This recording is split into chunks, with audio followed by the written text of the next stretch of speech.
rate public speaker di Indonesia. Ada yang nembus 3 digit pemirsa. Ci Alin jadi wartawan wawancaranya David Beckham itu kayak Misalnya kita pinter tapi public speakingnya kurang baik, itu kita bisa kalah bersinar sama mereka yang mungkin biasa-biasa aja. jadi pengen banget deh jadi MC atau pengen banget deh jadi host gitu. Itu mulai dari mana sih, Ci? Jadi any skill that we have sekarang nih, kalau ditambah public speaking sama personal branding, oh my god, powerful banget gak sih? Double kill gak sih, Ca? Welcome to Senalar Podcast bareng aku Anissa Steviani, dan narasumber kali ini aku seneng banget ngobrol sama dia, dan belum pernah aku ngobrol sama ibu satu anak ini tentang topik ini. Karena biasanya kalau ngobrol sama beliau tuh ngobrolinnya ya uang, ya anak, ya parenting, tapi nggak pernah tentang topik yang sebenarnya jadi expertise-nya, yaitu public speaking. Ci Ali. Hai, Ca. Kayaknya kamu harus wawancarai diri sendiri karena public speaking kamu bagus. Ci, tapi kan aku kuliah. Oh iya. Aku nggak kuliahnya itu sih sebenarnya. Itu dia. Kalau aku kan kuliah jurnalistik, public speaking adalah salah satu mata kuliah aku. Bahkan banyak nih mata kuliah aku yang tentang public speaking. Ada public speaking, maksudnya kayak berorasi gitu. Ada mata kuliah pembaca berita, siaran radio. Oh, emang belajar secara formal. Iya, jadi kayak wajar gak sih Iya, gitu. pantesan. Tapi kan kalau kamu enggak, Ci. Enggak, aku Iya kuliahnya kan? hubungan internasional. Kamu tuh kuliah HI, Ci. Baru tau lagi aku. Iya, tapi aku kayak banyakan itu jadi apa ya? Sejak kuliah kayak gitu magangnya jadi wartawan. Dari SMA juga magang jadi wartawan kayak gitu. Ini menarik banget, karena kan aku juga dari SMP pingin jadi wartawan ya. Kayak, wah wartawan adalah cita-citaku ya. Sebagai fellow journalist. Lama. Dari umur berapa pingin jadi wartawan? Aduh, kayaknya dari SMA itu kayaknya. Soalnya zaman dulu kan kita kayak sumber informasi kan terbatas. Yang kita nonton kan TV-nya itu aja zaman aku ya. Aku millennials, angkatan awal. Iya. Jadi aku tuh terpapar banyak banget sama program-program berita kayak gitu. Jadi, wah gitu. Pengen jadi wartawan. Iya, kayaknya seru gitu. Jadi menjadi wartawan ini memang cita-cita sejak kecil. Kemudian memang magang-magang jadi wartawan. Terus kenapa kuliah HI kalau gitu? Salah jurusan. Oke. Seperti selayaknya manusia Indonesia. Betul. Katanya belajar bahasa kalau hubungan internasional. Emang iya? Aduh, namanya juga di daerah ya. Saya dulu kalau mau internet harus naik motor dulu ke warnet. Gak ada kayak zaman sekarang dari handphone. Jadi kurang riset sih. Cuma asal denger-denger aja apa kata orang gitu. Tapi kan udah berapa tahun nih, Ci, di dunia jurnalis dan public speaking ini? 15 tahun jangan-jangan udah ada ya. Lebih gak sih, Ci? Lebih sih. Aku mau mengkorting usia aku. Dari lulus kuliah kan? Dari lulus kuliah dari 2006 udah. 2006 langsung lulus kuliah langsung jadi jurnalis? Dari kuliah juga udah di TVRI, Jogja gitu. Udah. Dan pas lulus masih di TVRI? Enggak, pas lulus ke Jakarta langsung melamar kerjaan tuh semuanya posisi wartawan, Ca. Seru banget. Iya. Tapi berarti kita berdua sama-sama jadi wartawan dari kecil. Banget. Aku ngerasa kayak orang tuh bahagia kalau dia tuh kerjaannya itu sesuai dengan yang dia suka. Mungkin gak sesuai ya dengan kata-kata motivasi zaman kini ya. Jangan mengejar passion gitu. Kalau aku kayak masih mengejar passion. Gitu. Iya, sama banget sih. Tapi apa yang bikin stay? Yang bikin stay karena hari-hari aku tuh nggak monoton. Jadi itu beda. Konflik yang aku hadapi setiap hari tuh beda gitu. Jadi aku ketemu orang yang beda. Ada keseruan dan juga tantangan yang beda-beda. Jadi aku tuh kayaknya cocok gitu kalau kerja jadi wartawan. Aku pernah ya pada suatu saat gitu ngerasa seberapa relevan sih pekerjaan aku menjadi wartawan ini kayak gitu kan. Sempat pindah ke industri yang pada umumnya konvensional kayak gitu, kerja kantoran. Ternyata aku harus mengakui di situ bukan untukku gitu ternyata. Kalau misalnya di dalam satu organisasi lingkungan kayak gitu dengan karakter-karakter yang sama aku ketemui tiap hari tanpa banyak harus ketemu karakter-karakter di luar plot itu. Iya, benar. Tapi kerja corporate kan emang kayak gitu ya. Kita emang ketemunya orangnya itu lagi ya satu kantor aja. Kalau jurnalis kan tidak. Iya. Karena Ci, aku pernah share juga di Instagram aku, Ci Alin jadi wartawan wawancaranya David Beckham itu kayak anak aku tuh bener-bener kayak, this is Evan's mom with David Beckham. Dia kayak histeris banget gitu. Tapi selain sama David Beckham udah pernah wawancara siapa lagi, Ci? Jadi itu David Beckham itu kebaik hatian bos aku sih. Jadi bos aku itu namanya Mbak Retno Pinasti. Sekarang dia ada di Pimretnya Liputan 6 juga. Dia bilang kayak, sebenarnya itu dikasihnya buat dia wawancara gitu kan. Cuma dia kayak, ini biar buat Alin aja deh, biar jadi once in a lifetime experience, dia bilang gitu. Jadi baik banget, dan emang beneran sih once in a lifetime experience ya, ngelihat kayak David Beckham sedeket itu buka baju di situ gitu kan. Untung nggak tremor kayak gitu kan. Tapi aku kayak seneng juga wartawan itu bisa wawancara macem-macem ya, Cak. Jadi mulai dari wartawan cupu, wawancara Ibu Sri Mulyani, terus aku kayak gemeter kayak gitu kan. Terus juga pernah diundang ke China, wawancara waktu itu Prime Ministernya Wen Xiaopao kayak gitu. Dan pernah juga sampai ke Nusa Kambangan, waktu itu ada terpidana bom Bali kayak gitu. Aku sebagai wartawan junior mendampingi kakak-kakak senior ikut wawancara mereka kayak gitu kan. Gimana sih ngelihat takut banget bomber dari deket kayak gitu kan.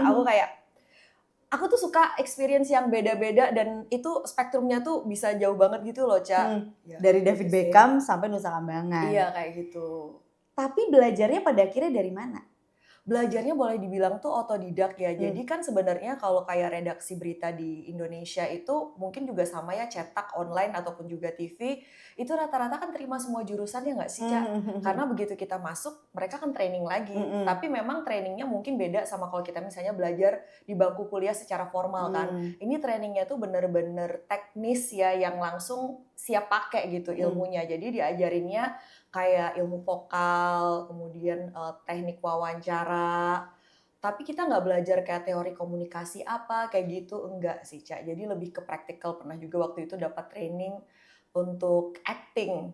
Tapi lucu kan, dari almarhum Didi Petet kayak gitu, waktu di Liputan 6. Jadi itu tuh semuanya tuh yang istilahnya ilmu yang langsung bisa kita terapkan, aplikasikan dalam keseharian kita. Dan menurut aku itu bermanfaat banget sih.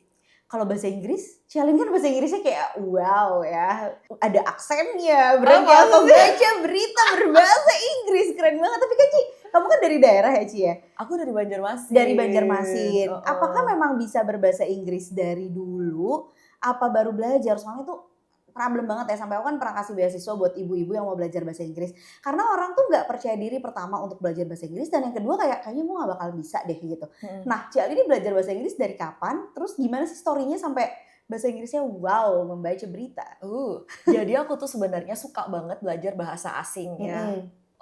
Beberapa bahasa asing yang lain yang aku pelajari nggak sampai kayak bahasa Inggris aku. Tapi yang paling aku suka tuh bahasa Inggris. Zaman dulu tuh kan resources sangat terbatas ya, Ca. Jadi misalnya untuk dapat bacaan bahasa Inggris tuh harus, misalnya nih papa aku berangkat ke luar negeri atau ke mana, aku mintain in-flight magazine-nya yang ada bahasa Inggrisnya. Dulu sesusah itu dapat kayak materi dalam bahasa Inggris. Tapi aku suka banget bahasa Inggris, jadi aku tuh secara konstan ngambil les bahasa Inggris terus.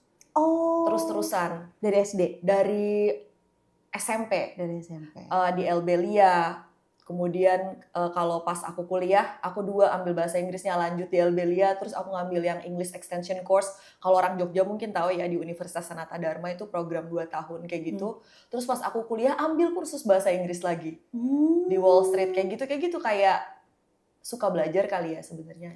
Dan sebenarnya calling aku yang sejati itu, aku pengen belajar tuh sebenarnya bahasa, mungkin komunikasi. Cuma aku karena salah jurusan tadi, ya udahlah sambil berjalan aja belajar sendiri kayak gitu. Oh gitu. Jadi emang karena dengan sadar aku suka banget nih sama bahasa, jadi belajar terus-menerus.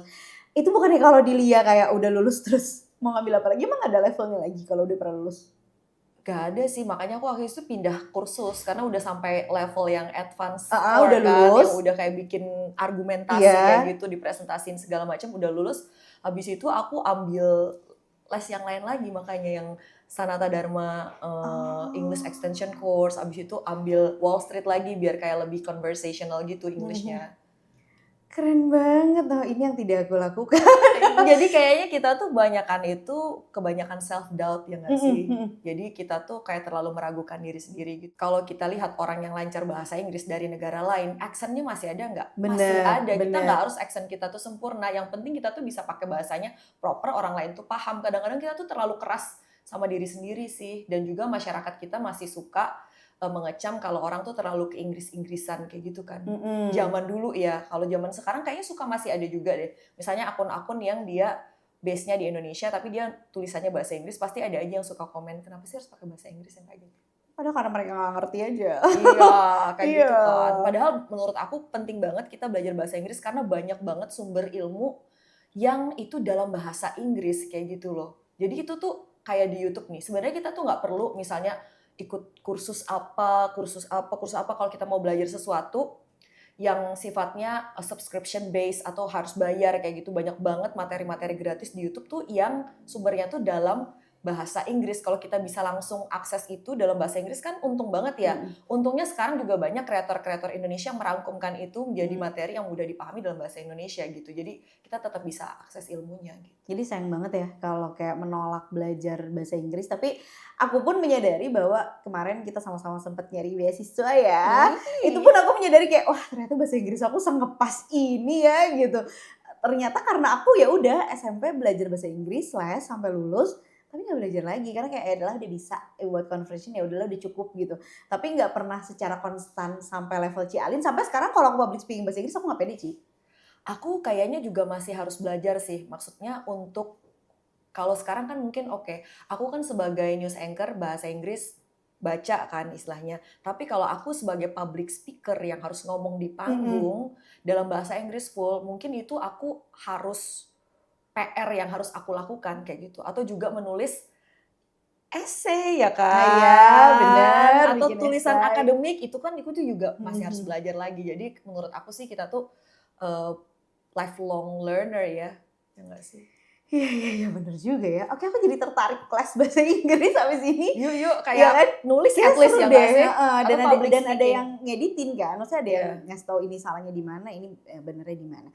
Tapi kalau ngomongin public speaking secara umum ya, sebenarnya siapa aja sih yang perlu public speaking? Karena orang tuh kayak ngeremehin deh bisa public speaking, padahal kan ngomong di meeting di kantor itu public speaking. Iya. Bahkan gini, ngasih sambutan di acara keluarga, itu kan sebenarnya public speaking juga, banyak yang nggak pede kan? Iya. Gitu. Nah, menurut Cialin sebenarnya siapa sih orang-orang yang kayak enggak ini lu tuh perlu banget deh belajar public speaking. Jangan bilang pejabat ya. Pejabat iya sudah pasti, Iya. apalagi sekarang kan ada banyak video-video viral yang fokusnya mempertanyakan kemampuan public speaking seorang pejabat ya. Jadi menurut aku siapapun yang mau bertumbuh, berkembang perlu belajar public speaking. Jadi any skill that we have sekarang nih, kalau ditambah public speaking sama personal branding, oh my god powerful banget gak sih, double kill gak sih Ca? Misalnya kayak Ica, core-nya keuangan, ditambah public speaking, personal branding, pecah banget kan? Sumber rezeki banget gak, Iya Ca? sih, bener. Ini bisa melekat dengan ilmu apapun yang kita punya ya. Misalnya kita sukanya parenting, tambahin public speaking, personal branding. Wow gitu kan, you can make money. So easy gitu kan. Kalau aku sih ngerasa kayak gitu. Jadi public speaking ini bisa dipelajari oleh siapa aja. Bahkan aku seneng banget sekarang anak-anak kecil pun sudah mulai di-encourage untuk menjadi public speaker ya. Dan mahasiswa juga. Maksudnya ini kan skill yang kalau diakumulasi compounding effect-nya bakal gede banget kan. Aku percaya sih public speaking kayak gitu. Dan menurut aku nih ya, kalau misalnya kita ingin bertumbuh terus, wajib banget belajar public speaking. Karena itu tuh nggak cuma di acara-acara terdekat kayak kita, misalnya tiba-tiba ditodong kasih speech, bisa juga dikomersialisasikan, itu satu. Kemudian misalnya kita pinter, tapi kita public speaking-nya kurang baik, itu kita bisa kalah bersinar sama mereka yang mungkin biasa-biasa aja, tapi dia jago delivery public speaking-nya kayak gitu. Makanya sekarang kan juga muncul profesi-profesi kayak science communicator. Karena banyak scientist tidak bisa atau belum fasih mengkomunikasikan hasil temuannya dia atau apa yang dia baca kayak gitu. Jadi kayak kalau mau karirnya bersinar, dan kita juga melihat ya betapa pentingnya public speaking juga kalau misalnya punya ambisi politik atau mau menjadi seorang content creator, anything lah. Sekarang semua orang juga jadi content creator ya nggak sih, Ca? Si level juga bahkan bikin konten. Mereka kan berarti menjadi public speaker nggak cuma pada saat ngasih sambutan, tapi juga di sosial media juga kayak gitu. Jadi menurut aku kalau misalnya kita mau lebih cepat growth-nya, karir ataupun juga monetisasi rezeki segala macam, public speaking itu perlu banget dipelajari. Karena kalau kita ngomong public speaking tuh nggak cuma soal ngomong ya, kita juga di situ belajar kan kayak penguasaan diri, psikologi massa, latihan pernafasan, bahasa kayak gitu. Jadi kayak skill stacking-nya tuh banyak gitu loh. Hanya untuk mendalami satu ini aja, public speaking. Tapi belajarnya mulai dari mana dan harus belajar kemana gitu? Orang tuh nanya aku kan, "Belajar public speaking di mana ya?" Gue kan kuliah ya dan kayak learning by doing aja gitu. Jadi sebenarnya orang kalau mau belajar tuh mulainya dari mana sih? Nah, dimulai dengan follow akun-akun yang ngasih ilmu gratis nggak sih? Iya, jadi Bener. kalau menurut aku belajarnya tuh bisa pasif, bisa aktif. Tapi pasif aja tuh nggak cukup. Misalnya kita mengkonsumsi ilmu-ilmu yang kita dapat tadi mengenai public speaking. Misalnya mulai dari, analisa public speaking yang efektif. Bagaimana caranya mengatasi nervous. Segala macam kayak gitu kita konsumsi ya materi ini. Tapi kalau kita nggak ada praktekin, ya aku rasa nggak optimal juga nggak sih pembelajarannya. Jadi kayak harus beriringan gitu, kayak antara passive learning sama active learning-nya yang dipraktekin kayak gitu loh. Kadang-kadang kita tuh lupa prakteknya, lupa actionnya kayak gitu loh. Karena banyak juga kan yang nanya aku ya, "Kak, ambil kelas di mana?" gitu. Padahal aku ngerasa sih kelas public speaking ini iya memberikan aku pernah ikutan course juga kan. Iya ngasih tahu cara pernafasan yang baik gimana, opening gimana, closing gimana, tapi kan pada akhirnya kalau itu nggak dipraktekin blank aja. Iya benar. Pada akhirnya tuh praktek oke teknik-teknik public speaking-nya, tapi juga penguasaan substansi dan materi itu kan another thing kan. Dan itu mungkin tidak diajarkan di kelas, itu mungkin kita sendiri kan sebagai learner harus belajar untuk menguasai materi substansinya yang kayak gitu kan. Tapi kalau ditanya ada nggak sih satu teori yang kayak dipegang banget nih sampai sekarang, teori yang kayak semua orang tuh nih harus tahu nih teori ini? Nah, aku tuh baru-baru aja stumble upon akun Instagramnya Jefferson Fisher. Jadi dia tuh Suka banget lagi iya, sama dia. aku suka banget. Heeh. Jadi tuh trial lawyer kan aslinya, tapi dia tuh ngajarin tips komunikasi praktis kan Iya. buat kita yang efektif. Nah, dia tuh nulis di bukunya teori 3C ini Udah loh. baca bukunya? Ada, Iya, iya. mau beli ah. Say it with confidence, Mhm. say it with control, say it to connect 3C. Itu aja sih menurut aku ini tuh applicable baik kita ngobrol kayak one on one kayak gini secara personal maupun kita ngomong mengaddress wider audience kayak gitu. Ngomong di sosmed pun sama layar pun juga tetap bisa diaplikasikan teori 3C ini kalau menurut aku sih, Ca. Confidence, Confidence, control, connect. connect. Bagus banget. Dia tuh bagus banget karena dia suka ngasih contoh kan. Kalau ada orang ngecilin kamu harus jawab apa gitu ya. Itu cocok banget. Dan aku tuh nggak nyangka ya orang-orang luar negeri tuh sama permasalahan komunikasinya kayak kita. Kayak they don't know how to set boundaries kayak gitu kan. Gimana caranya biar respectable tapi juga kita tuh orang tuh nggak cross the line gitu sama kita ya kan. Tapi aku belum kebayang ya confidence, control, connect ini contohnya tuh gimana sih? Kayak contohnya nih, say it with control kayak gitu ya. Contohnya kita kan misalnya ada kan kayak issues-issues kita pribadi nih sebelum kita manggung ya nggak sih? Kita kan harus bisa mengendalikan itu kan. Itu bagian dari kontrol ya kan. Atau juga kita mau menunjukkan dari cara kita berbicara kita punya credibility, authority. Itu kan juga bagian dari kontrol. Oke. Salah satunya itu tips yang diajarin dia itu dengan mengatur nafas. Jadi gimana kita ngomong itu nggak harus langsung reaktif. Nah tips yang diajarin dia itu the first word that comes out from your mouth itu nggak harus kata-kata tapi bisa juga nafas gitu. Misalnya kita ngisi acara kan dikasih pertanyaan dalam Q&A yang kita tuh nggak ready ya nggak sih? Kita bisa kayak jeda dulu. Oke, jadi kalau menurut saya kayak gitu daripada kita yang langsung kalau kita nggak siap pasti yang keluar duluan nggak sih gitu atau gitu. Jadi nggak harus bunyinya tuh sound tapi bisa aja nafas kayak. Jadi gitu. Jadi kayak lebih ready gitu kan. Aku juga masih belajar banget sih supaya kalau pas jeda tuh nggak gitu kan karena kayak ganggu dan aku rasanya gagal ya kalau kayak gitu. Gimana sih caranya menghindari si feeling words ini gitu? Nah yang tadi aku bilang mulai dari nafas itu dulu kan kayak nggak harus langsung jawab kayak bisa biar nggak mulainya tuh dengan kayak gitu. Lalu menurut aku nih, kita juga pernah ngonten bareng kan, Ca. Itu terjadi aku atau itu pada saat aku nggak punya clarity apa yang mau aku sampaikan dan kayak gimana flow apa yang aku sampaikan. Jadi kalau kayak kita punya clarity, substansi materinya, kita itu bisa lancar ngomongnya tanpa banyak atau kayak gitu kan. Dan aku ngelihat juga pada saat aku jadi news anchor, aku ngerasa aku baca itu belibet atau salah pada saat nafas aku habis atau terengah-engah. Jadi belajar mengatur pernafasan dengan baik itu membantu banget mengurangi kita belibet, mengurangi kesalahan-kesalahan saat kita lagi delivery kayak gitu. Dan aku juga suka kayak mengatur atau menemukan natural pace kita sebagai public speaker. Kita kan misalnya ngomong biasa, mungkin suaranya boleh cempreng atau cepet banget. Tapi sebagai public speaker, bisa jadi pace kita ngomong itu beda sama kita keseharian. Karena kita mau bikin itu flow-nya lancar. Lalu, jeda itu bukan dosa sebenarnya. Jadi tidak kita merasa tuh bersalah ya? nggak harus kayak penyiar radio, dead air itu haram banget. Nggak apa-apa, ambil jeda. Jeda itu kadang-kadang juga bisa memperkuat poin yang kita sampaikan, bisa memperkuat kehadiran kita di depan audiens, juga bisa ngasih audiens itu waktu untuk dia menyerap apa yang kita baru aja bilang. Kayak gitu sih.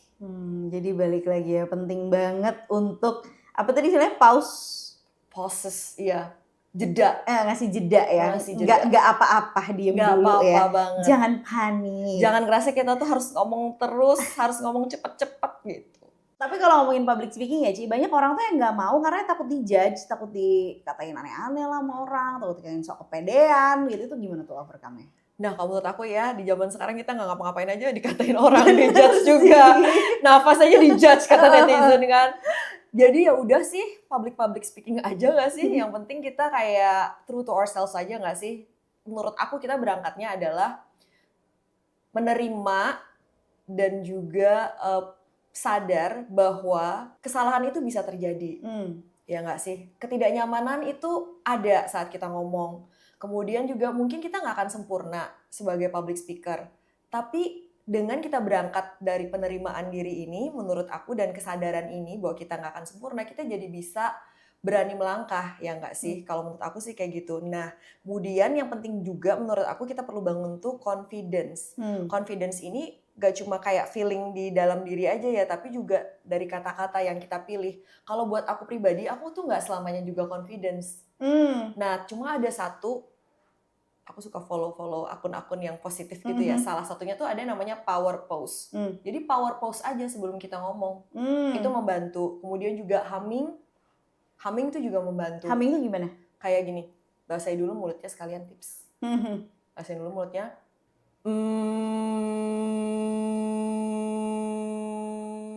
Nah, pas ngomong, jadi beda kan? Sebelum sudah humming, dan ini posisinya tegak aja ya. Ini berarti sebelum naik panggung? Sebelum naik panggung, ini tuh membantu selain warming up vocal cord kita, juga mengatur pernafasan.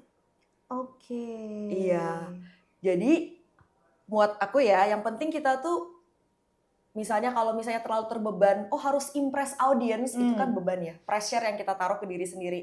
Yang penting kita tuh kayak setia dan amanah untuk diri sendiri aja deh dulu. Oke, aku mau jadi pembicara yang baik, aku mau persiapannya tuh maksimal.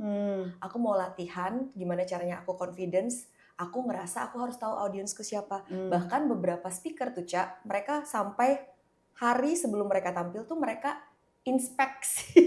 Inspeksi apa? Tempatnya? Panggung, seating arrangement. Mereka mau pas melangkah ke situ benar-benar nyaman, nggak cuma materi yang dibawakan, tapi mereka juga ada familiarity kayak gitu sama settingan acaranya. Dan kemudian juga kita kayak punya mental stimulation kayak gitu, aku bawa ini mau kayak gimana.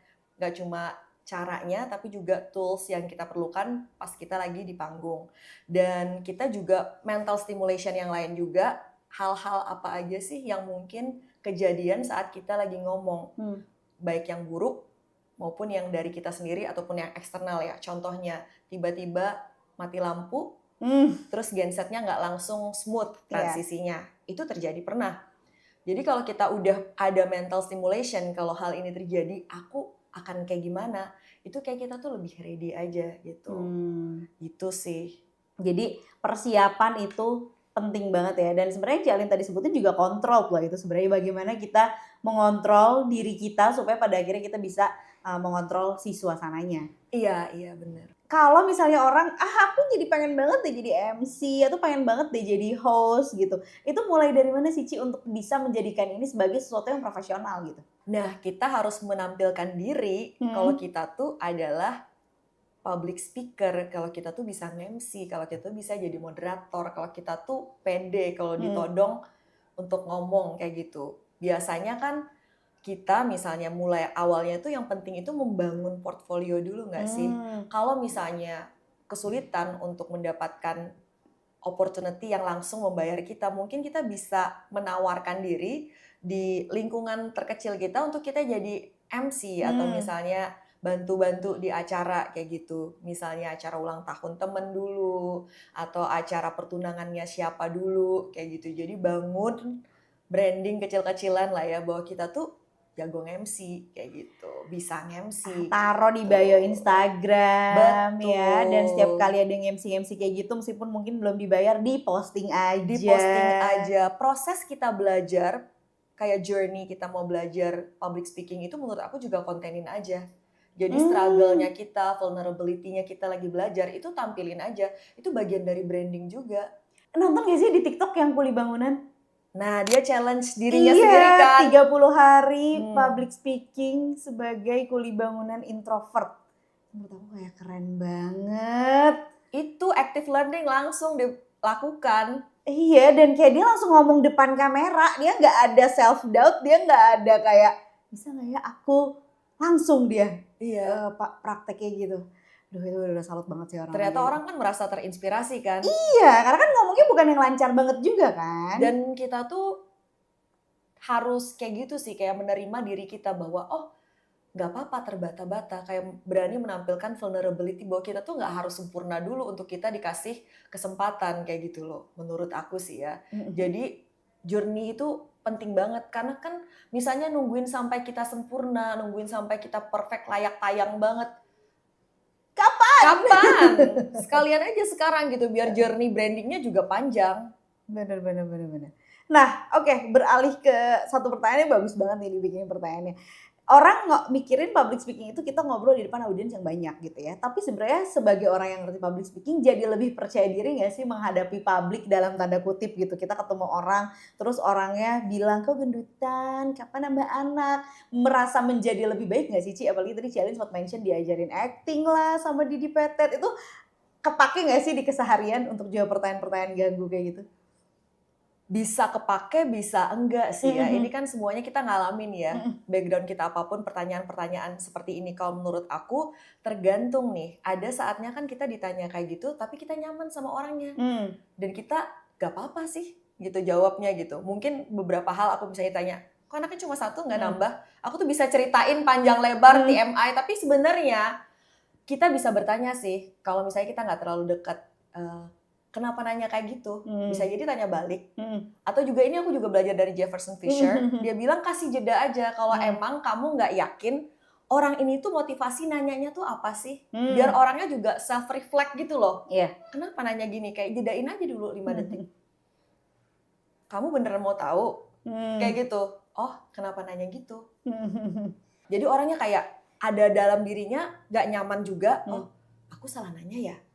Yang kayak gitu. Kadang-kadang orang itu belum tentu dia mau ngepoin. Sebenarnya dia juga misalnya bisa aja nggak fasih komunikasi. Jadi that's the only way they know how to start a conversation with people gitu loh. Basa-basi aja. Basa-basi aja sebenarnya kayak gitu. Tapi kalau kita terganggu ya itu kasih jeda aja. Berarti kalau ini jangan langsung dijawab. Lebih ke pola komunikasi aja ya. Lebih ke pola komunikasi aja kayak gitu sih. Tapi kalau aku dibilang orang gendutan, oh masa iya ya? Dibilang kurusan, oh masa iya ya? Bodoh amat. Bodoh amat kayak gitu ya. Ya tergantung sih kita mau ngeresponnya kayak gimana, itu kan tergantung kayak seberapa dekat kita sama orang yang nanya gitu aja sih. Oke, kalau ada satu tokoh yang kayak ini cocok banget ini orang public speakingnya paling keren, kalau mau belajar public speaking dari dia, itu siapa Ci? Aku merasa belum ada yang bisa menandingi Barack Obama untuk public speaking. Wow, kenapa tuh? Dan personal juga ya, personal communication juga.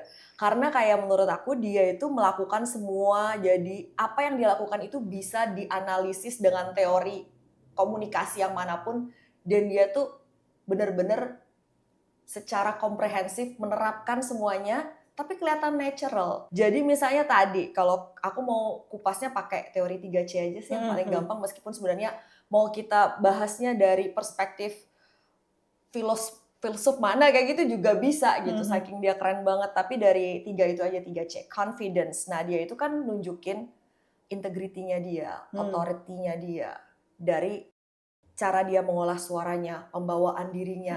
Tapi juga itu menurut aku karisma dan aura pribadi yang dibangun dari pengalaman hidup tuh nggak bohong ya nggak sih? Ada sesuatu yang bisa kita latih dalam waktu yang singkat, tapi ada juga yang build up over the time kan. Kayak compounding effect gitu. Nah menurut aku dia itu luar biasa banget dari sisi itu. Dan cara dia connect sama orang tuh hebat. Baik dalam dia sebagai narasumber di podcast kayak gitu, maupun dia ngomong ke ribuan orang. Dari connect-nya itu misalnya lewat storytelling, misalnya dia sebenarnya mau bahas kebijakan yang sebenarnya berat ya, data-data, tapi dia mulainya dengan cerita dulu orang yang mungkin akan terdampak kebijakan ini, atau kebijakan ini adalah untuk masyarakat yang vulnerable yang ini loh. Kemudian juga dia tuh nggak ragu-ragu nunjukin kayak sisi kemanusiaannya dia, dalam artian dia tuh bukan yang sempurna kayak gimana, ada vulnerability-nya juga. Kalau kita ngeliat orang sekeren itu tapi ternyata dia nggak ragu ngeluarin vulnerability-nya, berarti kan kita kayak, oh iya sama juga ya kayak kita. Abis itu juga sense of humor-nya dia juga ada. Nah mungkin nggak semua orang kan kalau saat kita lagi ngomong komunikasi kayak gini atau menyapa publik, kita tuh bisa se-authentic, genuine self kita tuh muncul kan, terefleksi kan.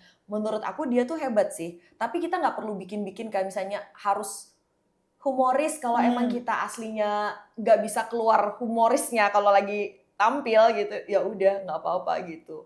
Yang penting kita enjoy aja kayak gitu. Dan kemudian dia suka pakai kata-kata we, us, together. Beda kan rata-rata public speaker lain kayak if you don't do this, you will, yang kayak gitu kan. Kayak we gitu. Jadi kayak saya dan kamu. Iya, kita semuanya ngerasa di-include gitu. Terus kalau dari sisi clarity, nah dia tuh mencoba ngasih tahu apa yang dia sampaikan itu dengan clear.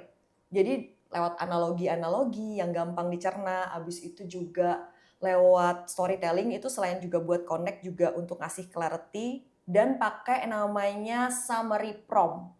Jadi kayak dia mempersiapkan audiens dia bakal ngomong apa, habis itu dia tekenin lagi poinnya, argumentasinya dia tuh apa, terus sebelum dia selesai itu dia summarize lagi sebenarnya dengan bahasanya dia. Jadi itu kayak ngasih sinyal-sinyal kata kuncinya tuh apa, dan dia tuh mahir banget nguasain kayak ritme atau pace bicaranya itu. Ada kadang-kadang intensitas volume dan kecepatannya itu meningkat, ada juga kadang-kadang dia kayak jedain untuk ngasih efek ke audience kayak gitu. Misalnya kayak equality, opportunity, kayak gitu. Ada juga Presiden banget ya. iya, tapi juga secara personal tuh dia tuh hebat deh. Jadi kayak kalau kita lihat nih, cari aja di YouTube, ada banyak banget kayak analisa seberapa bagusnya dan apa aja yang bisa kita belajari dari seorang Barack Obama, termasuk cara dia memuji. Hebat sih menurut aku. Jadi dia manfaatnya yang paling bagus banget itu tuh ritme, tone, poses juga. Dan kalau misalnya dari teori-teori komunikasi gitu banyak banget tuh namanya anafora lah, apalah yang I'm not really Dan sama dia familiar with dipraktekin. that. Dan itu dia praktekin dan kita tuh rasanya itu natural aja ya. Kayak gitu.